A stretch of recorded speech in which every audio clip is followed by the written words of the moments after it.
যাত্রা, মানুষ আনন্দিত এবং আপনাদের সব মেইন স্ট্রিম টেলিভিশনগুলো রিপোর্ট করছে যে কোনো কমপ্লেন নাই, ভাড়া বাড়ছে না, স্বস্তিতে যাচ্ছে, খুব বেশি আপনার যানজট অথবা অব্যবস্থাপনা সড়কে নাই। মনে রাখা দরকার মাত্র 2 থেকে 3 দিনের মধ্যে 1.5 কোটি লোক ঢাকা ছাড়ছে, তো তাদের যাত্রাটা স্বস্তি করা বেশ চ্যালেঞ্জিং।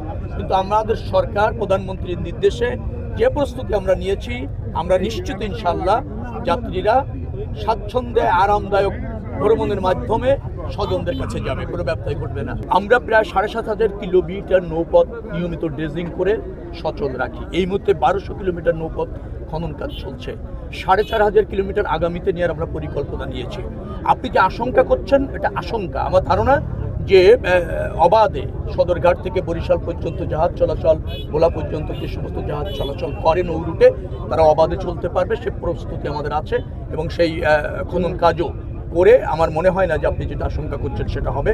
অবাধে নৌ বা জাহাজ চলাচল অব্যাহত থাকবে এবং নিঃসংকোচে থাকবে, কোনো বাধা ছাড়া থাকবে।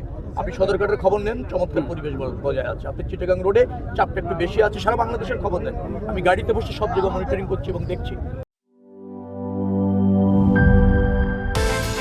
বিকাশ পেমেন্টে 10,000 টাকার বেশি অফার, শপিং চলছে তো।